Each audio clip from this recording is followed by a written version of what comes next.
नमस्कार प्यारे बच्चों, मेरे चैनल स्टेज लाइफ में मैं आप सभी का वेलकम करती हूँ। आप सभी के लिए सुनहरा अवसर। अब आप सभी अपने मैथ्स और रीजनिंग के तमाम डाउट्स हम तक भेज सकते हैं। हम उसे सॉल्व करने का प्रयास अवश्य करेंगे। तो चलिए आज के प्रश्न की ओर बढ़ते हैं। प्रश्न है, दिए गए समीकरण में x का मान ज्ञात कीजिए। यहाँ पर जो समीकरण दिया हुआ है उसमें x की वैल्यू हमें निकालनी है। तो चलिए सबसे पहले हम लिख लेते हैं। दिया गया है x² minus 41x plus 400 is equal to 0। अब देखिए, ये है हमारा पहला पद, इसे कहते हैं पहला पद।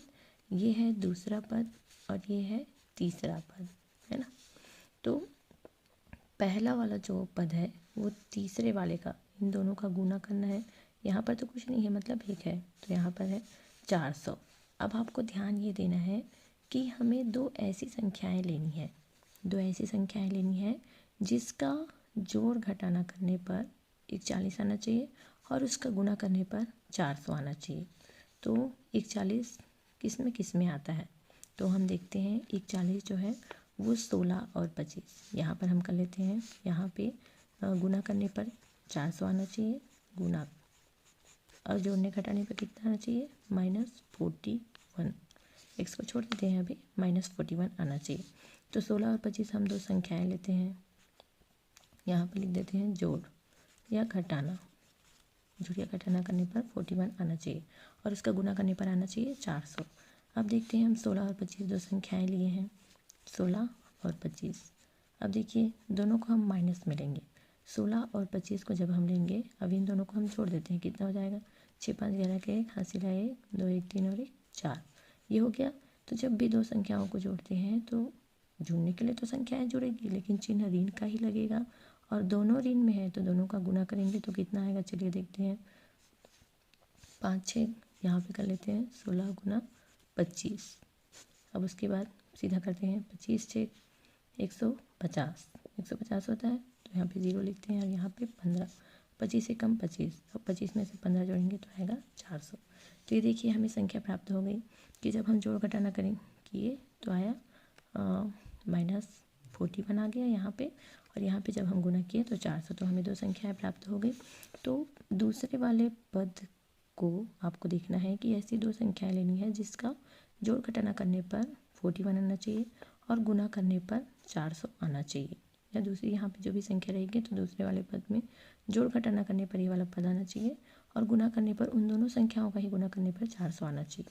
तो यहाँ पे हमें संख्याएं प्राप्त हो गई, x² माइनस कितना कितना प्राप्त हुआ, 16x माइनस 25x। अब इसको भी यहाँ पे लिख सकते हैं, यहाँ पर इसको लिख सकते हैं प्लस 400 इज इक्वल टू 0।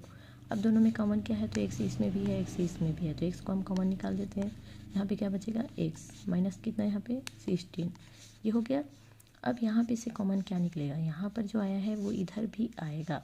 अब यहाँ में से क्या माइनस निकलेगा, तो चलिए देखते हैं। यहाँ पे x निकला, x जो है अंदर है तो -25, और यहाँ पे x माइनस कितना हो जाएगा, 25 गुना 16 करेंगे तो आएगा हमारा 400। अब ये दोनों पद जो है वो सेम है तो उसको एक ही बार लिखते हैं, x माइनस 25 ये वाला और x माइनस 16।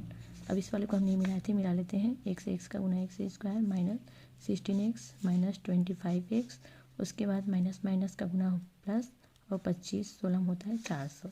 तो ये हो गया, दोनों पद हमें प्राप्त हो गए इज इक्वल टू 0। तो यहाँ पे x इज इक्वल टू हो जाएगा 25 और यहाँ पे हो जाएगा x इज इक्वल टू 16। और यहाँ पे प्रश्न में बोला है कि x का मान ज्ञात कीजिए। तो ये है हमारा x का मान यहाँ पे प्राप्त हुआ, जो कि हमें ऑप्शन नंबर ए में दिख रहा है। अब नेक्स्ट क्वेश्चन की ओर बढ़ते हैं। नेक्स्ट क्वेश्चन है हमारा x² माइनस 7x प्लस 12। यहाँ पे हम लिख लेते हैं x² minus 7x plus 12।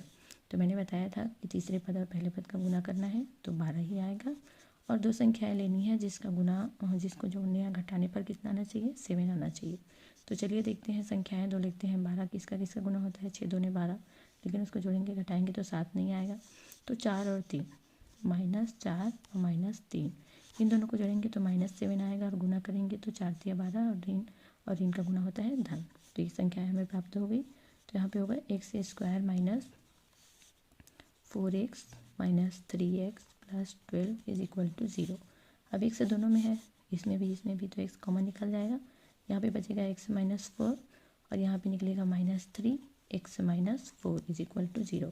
x square minus 4x minus 3x माइनस यहाँ पे क्या हो जाएगा 3 चौक 12।